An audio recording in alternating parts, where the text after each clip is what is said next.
Episode 16 స్వర బేతాళం. క్రితం ఎపిసోడ్లో పద్మజ డైరీలు చదివిన సాగర్ వాటిని పాయింట్స్ వైజ్గా రాసుకుంటుండగా బయట అలికిడికి శివయ్యను చూసి కాస్త అనుమానపడతాడు. శివయ్య వెనక ఫాలో అయిన సాగర్కి అతను ఎక్కడికి వెళ్ళింది అర్థమవుతుంది. ప్రకాశ్రావుని కలిసి గిరి గురించి అడుగుతాడు సాగర్. అతని గురించి తనకి పెద్దగా ఏం తెలియదని చెప్తాడు. Venus imports and export company గురించి ఎంక్వైరీలో భాగంగా మిస్టర్ మెహతా వేషంలో సాగర్ మేనేజింగ్ డైరెక్టర్ సుందర్లాల్ని కలిసి గిరిధర్ గురించి అడిగి అతనికి గిరిధర్ ఇచ్చిన విజిటింగ్ కార్డ్ చూపిస్తాడు. రిటర్న్ అవుతున్నప్పుడు సాగర్ని సుందర్లాల్ మనుషులు ఫాలో అవుతారు. రాత్రి 11 గంటల సమయంలో ఫోన్ రింగ్ అవడంతో వాచ్మ్యాన్ లోపలికి వెళ్తాడు. హలో, నేను నీతా కంపెనీ మేనేజర్ ఇంటి నుంచి మాట్లాడుతున్నాను. మా వారు ఆఫీస్లోనే ఉంటామన్నారు. ఫోన్ చేస్తే జవాబు ఇవ్వడం లేదు. బయటకు గాని వెళ్ళారా? అడిగిందొక తీయని కంఠం. లేదు మేడం, బిల్డింగ్లో ఎవరూ లేరు, అంతా వెళ్ళిపోయారు చెప్పాడతను. అరే, అరగంట క్రితం ఫోన్ చేసి అక్కడే ఉంటామన్నారే, ఒకసారి చూసి వస్తావా వాచ్మెన్? అభ్యర్థనగా అడిగింది. అలాగే, మీరు లైన్లో ఉండండి, చూసి వస్తాను. రిసీవర్ పక్కన పెట్టి లిఫ్ట్ వైపు నడిచాడతను. నీతా అండ్ కంపెనీ 5వ అంతస్తులో ఉంది. వాచ్మెన్ లోపలికి వెళ్ళగానే కొంచెం టైం ఇచ్చి సాగర్ లోపలకు నడిచాడు. తనకి కావలసిన ఆఫీస్ క్రింద అంతస్తులోనే ఉంది. అదొక అదృష్టం. మెట్ల పక్కనే ఉన్న ఖాళీలోకి నక్కి కూర్చున్నాడు. అరగంట వరకు అక్కడి నుంచి కదలలేదు. తరువాత తలుపు దగ్గరికి వెళ్ళాడు. 2 అడుగుల వెడల్పు మైకా ముక్కకు చిన్న కత్తి కలిపి తీయడంతో స్ప్రింగ్ లాక్ తెరుచుకుంది. గది చీకటిగా ఉంది. ఆఫీస్లో ఎవరూ లేరని నిర్ణయించుకున్నాక పెన్ టార్చ్ వెలిగించాడు. తర్వాత టైం వేస్ట్ చేయలేదు. ఆఫీస్ అల్మరల్లో ఉన్న ఫైళ్లలో ఏమీ దొరకవని తెలుసు, అందుకని వెతకలేదు. ఎండి టాయిలెట్లోకి వెళ్ళినప్పుడు నీళ్ల చప్పుడు కూడా బయటకు వినిపించలేదు. సాగర్ టాయిలెట్ తలుపు తీశాడు. రాలేదు. తాళం వేసి ఉంది. 2 నిమిషాలలో తలుపు తెరిచాడు. బాత్రూంకి అంత బలమైన తాళం ఎందుకు వేయవలసి వచ్చింది? గదిలో మామూలుగా ఉండవలసిన వస్తువులు తప్ప మరేం లేవు. అతని చూపులు గదిలో గోడలను నిశితంగా పరిశీలించాయి.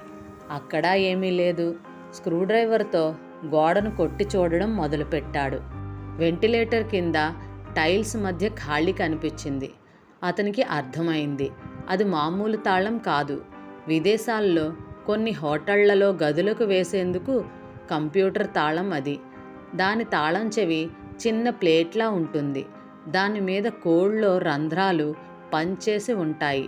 దాన్ని ఆ ఖాళీలోంచి లోపలికి తోస్తే తలుపు తెరుచుకుంటుంది. సుందర్లాల్ జేబులో ఏదో వేసుకుని వెళ్లడం గుర్తు వచ్చింది. టేబుల్కి కుడివైపు సరుగులో ఫైల్ మధ్య దొరికిందతనికి తాళం. తాళం తెరిచి చూసిన సాగర్ నిశ్చేష్టుడై నిలబడ్డాడు కాసేపు. అత్యంత అధునాతనమైన ఎలక్ట్రానిక్ స్విచ్ బోర్డు ఉంది అందులో. చిన్న నోట్బుక్లో చాలా నంబర్లు వ్రాసి ఉన్నాయి, కానీ అర్థం కావడం లేదు. కోడ్లో వ్రాసినట్లుంది.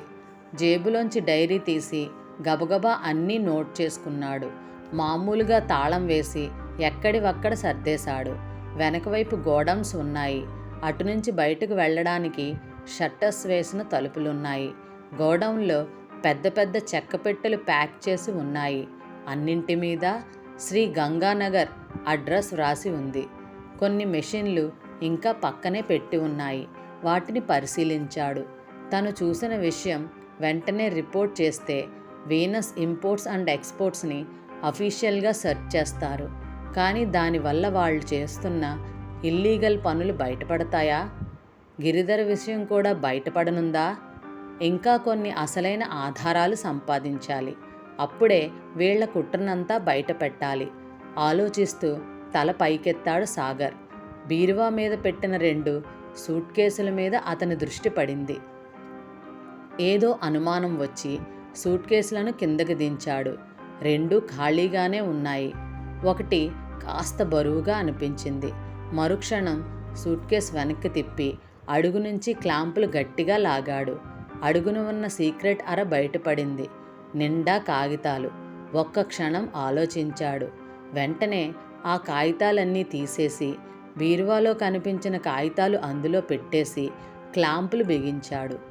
సూట్ కేసులు ఎప్పట్లా పైన పెట్టేసి గదికి తాళం వేసేశాడు.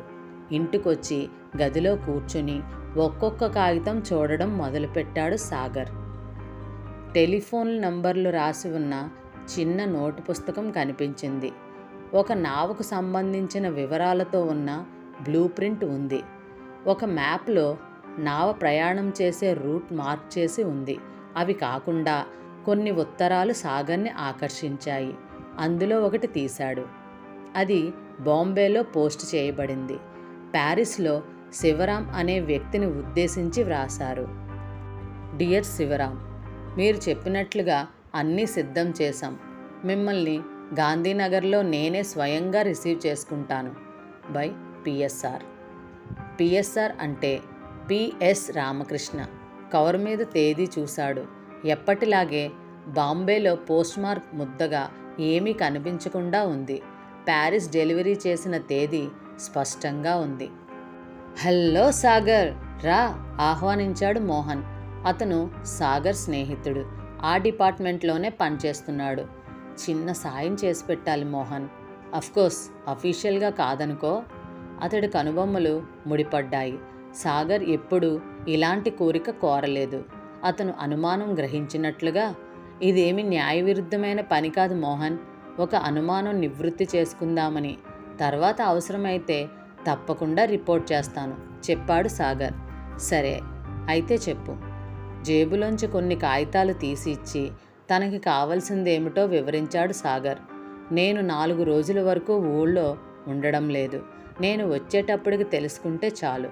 ఇంకో విషయం, నాకు డాక్టర్ రామకృష్ణ గురించి పూర్తి వివరాలు కావాలి. అతని గతం, ఇప్పటి ఆస్తిపాస్తులు, ఆదాయం వగైరా అంతా. వీలైతే అతన్ని ఫాలో చేసి ఏం చేస్తున్నాడో కనుక్కుంటే మంచిది. అవసరం అయితే ప్రైవేట్ అసిస్టెన్స్ తీసుకో. డబ్బిచ్చి వెళ్తాను. మోహన్కు ఆ పని అప్పగించాక కాస్త తీరిక దొరికింది సాగర్కు. అతని ప్లాన్లో రెండో ఘట్టం మొదలైంది. కనపడేదంతా నిజం కాదని, మిథ్య అని కొందరు అంటారు. కానీ మిథ్య కన్నా బలమైనది ఇంకొకటి ఉంది. అది హలో.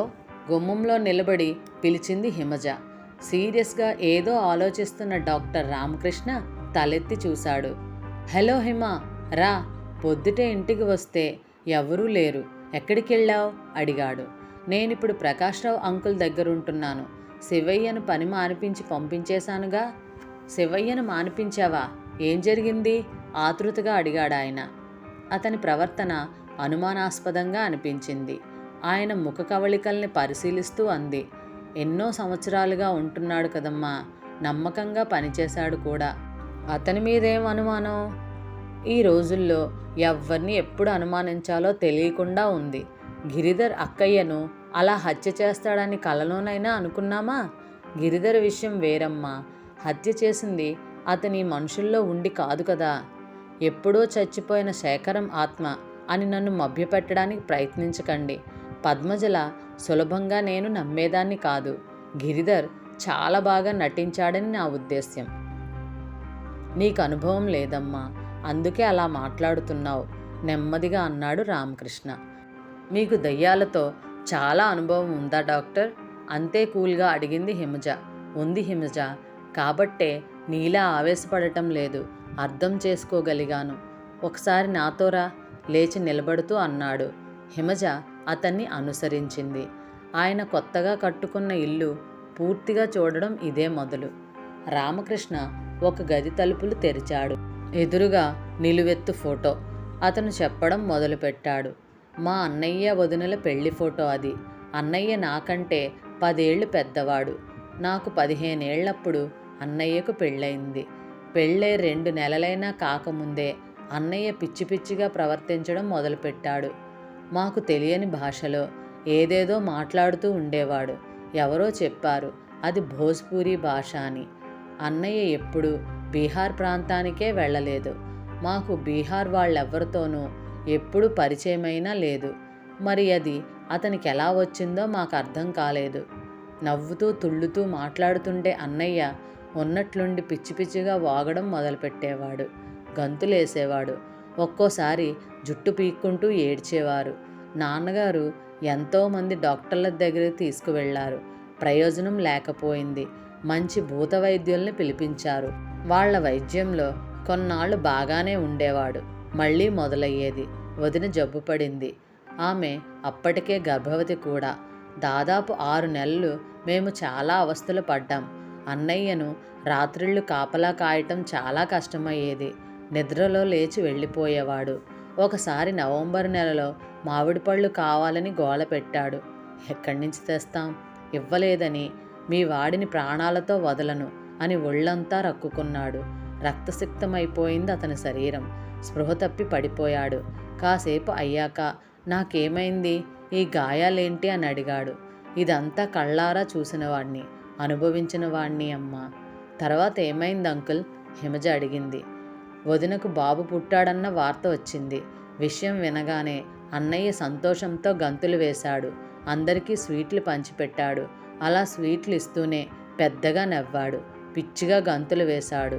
అందరం చూస్తూ ఉండగానే పైకి పరిగెత్తాడు. మేమందరం వెనకే పరిగెత్తాం. కానీ లాభం లేకపోయింది. 3వ అంతస్తు నుంచి రోడ్డు మీదకు దూకేశాడు. అది మెయిన్ రోడ్. సమయానికి అటుగా వెళ్తున్న బస్సు అతని మీద నుంచి వెళ్ళకపోతే బహుశా బ్రతికేవాడేమో. రామకృష్ణ ఆగి నెమ్మదిగా అన్నాడు. ఆత్మకు చావు లేదని, మళ్ళీ మళ్ళీ పుడుతుందని మన శాస్త్రాల్లో చెప్పింది నేను నమ్ముతున్నాను. అలాంటప్పుడు ఆత్మ ఆవహించడంలో ఆశ్చర్యమేమీ లేదని నా ఉద్దేశం, నా అనుభవం కూడా. కావాలంటే నీకు కొన్ని కేసులను ప్రత్యక్షంగా చూపించగలను కూడా. హిమజ అతడినే చూస్తుంది. ఇదే కథ. ఎవరో చదువుకోని వాడు చెప్తే తను నవ్వుతూ వినేది. కానీ ఒక సైక్రియాటిస్ట్ చెప్తున్నాడు. ఇలాంటి వాళ్లే సమాజానికి చీడపురుగులు. తమకున్న వైద్య జ్ఞానాన్ని అడ్డుగా పెట్టుకొని అవతలి వాళ్లకు హేతువు వైపు వెళ్లకుండా నిరోధిస్తారు. దురదృష్టవశాత్తు ఐపీసీలో వీరికి ఏ శిక్ష లేదు. ఆయన దగ్గర సెలవు తీసుకుని వచ్చేసింది హిమజ. రాత్రి 8 గంటలు దాటింది. అహ్మదాబాద్లో పరిస్థితి ఉద్రిక్తతతో నిండుకుని ఉంది. ఏ క్షణంలోనైనా ఆ గంభీరత బద్దలై పరిస్థితి ప్రమాదకరం కావచ్చు. ఖేడాలో జరిగిన మారణకాండలో ప్రజలు ఉద్రిక్తులై ఉన్నారు. పోలీస్ కనిపిస్తే చాలు హత్య చేసేటట్లున్నారు. సాగర్ హోటల్ రూమ్ నుంచి వీనస్ ఇంపోర్ట్స్ అండ్ ఎక్స్పోర్ట్స్ ఆఫీస్కి ఫోన్ చేశాడు. ఫోన్ ఎవరూ ఎత్తడం లేదు. అంటే వాచ్మ్యాన్ కూడా లేడా అనుకుంటూ హోటల్ నుంచి బయటకొచ్చాడు. జేబుల్లో చేతులు పెట్టుకుని క్యాజువల్గా నడక సాగించాడు. తనను ఎవరూ గమనించడం లేదని నిర్ధారణ చేసుకున్నాక వీనస్ ఆఫీసు ఉన్న రోడ్డులోకి వచ్చాడు. రోడ్డు మీద జనం ఎక్కువగా లేరు. ఆఫీస్ బిల్డింగ్ విడిగా పెద్ద కాంపౌండ్ వాల్ మధ్యగా ఉంది. వెనక వైపు పెద్ద ఖాళీ స్థలం కనిపిస్తోంది. ఆఫీస్లో ఎవరూ లేరు. వెనక వైపుకు నడిచాడు సాగర్. లారీలు వచ్చిపోవడానికి వీలుగా పెద్ద గేటు ఉంది. మనుషులు వచ్చిపోవడానికి చిన్న సైజు గేటు ఉంది. దానికి తాళం వేలాడుతుంది. 1 నిమిషం సందేహించి అటూ ఇటూ చూశాడు సాగర్. అన్ని ఆఫీసులు ఉండే ప్రదేశం కాబట్టి అంతా నిర్మానుష్యంగా ఉంది. ఎక్కడా అలికిడి లేదు. మరిక ఆలస్యం చేయకుండా జేబులోంచి తాళం గుత్తి తీసి లోపలికి వెళ్ళాడు. ఆఫీస్ చాలా పెద్దగా ఉంది. లోపల గదుల్లో ఫర్నిచర్, కొన్ని ఫైల్స్ తప్ప మరేమీ లేవు. ఒక్కొక్క ఫైలు విసుగు లేకుండా చదవడం మొదలుపెట్టాడు. అందులో ఏ విశేషమూ లేదు. అన్ని ఫైల్స్ చదవడానికి దాదాపు 2 గంటలు పట్టింది. ఏమీ దొరకలేదు. ఫైల్స్ వాటి స్థానంలో పెట్టేయబోతూ టేబుల్ అరలో ఉన్న మరో పుస్తకాన్ని చూసి అదిరిపడ్డాడు. అది సోమశేఖరం డైరీ. ఆత్మహత్య చేసుకున్న సోమశేఖరం డైరీల్లో ఒకటి. ఇక్కడికి ఎలా వచ్చింది? ఇన్ని వేల మైళ్ళ దూరంలోకి.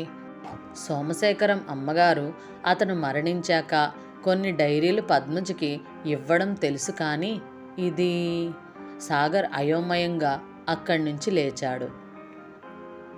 అంకుల్, మీకు డాక్టర్ రామకృష్ణ వాళ్ళ అన్నయ్య విషాదం తెలుసా అడిగింది హిమజ. ఏదో విన్నానమ్మా, చాలా కాలమైంది. ఇప్పుడు ఎందుకు వచ్చిందా డౌటు అనుమానంగా అడిగారు ప్రకాశ్రావు. డాక్టర్ రామకృష్ణతో సంభాషణ అంతా వివరించింది హిమజ. నాకెందుకో డాక్టర్ అంకుల్ గిరిధర్తో కలిసి అక్కయ్యను హత్య చేయడానికి తోడ్పడ్డాడనే అనుమానం. కానీ ఇప్పుడు ఈ విషయం వింటుంటే నేనే పొరపాటు పడ్డానేమో అనిపిస్తుంది. చిన్నగా నవ్వాడు ప్రకాశ్రావు. పద్మజకు నేనేనాడో చెప్పాను, రామకృష్ణ తన అనుభవంలోంచే చూస్తున్నాడని. అతను నీకు చెప్పని విషయం మరొకటి ఉంది హిమ అంటూ చెప్పసాగాడు. రామకృష్ణ అన్నయ్య భార్య పెళ్లికి ముందే మరెవరినో ప్రేమించింది. కానీ పెద్దలకిష్టం లేక బలవంతంగా పెళ్లి చేశారు. కానీ అప్పటికే ఆ అమ్మాయి గర్భవతి. ఈ విషయం పెళ్ళైన నెల రోజులకే శ్రీధర్కి తెలిసిపోయింది. అది అతని మీద సైకలాజికల్గా ప్రభావం చూపించింది. తల్లిదండ్రులకు ఈ విషయం చెప్పలేక తనలో తాను మదనపడి అలా తయారయ్యాడతను. ఏదో పిచ్చి పిచ్చిగా మాట్లాడినా దాన్ని వాళ్ళు మరేదో భాష అనుకున్నారు. ఈ విషయం నాకు అతని భార్య ద్వారా తెలిసింది. రామకృష్ణకి తెలుసు. అలాగా? అయితే ఆయన తనను తాను సమర్థించుకోవడానికి అలా చెప్పాడన్నమాట.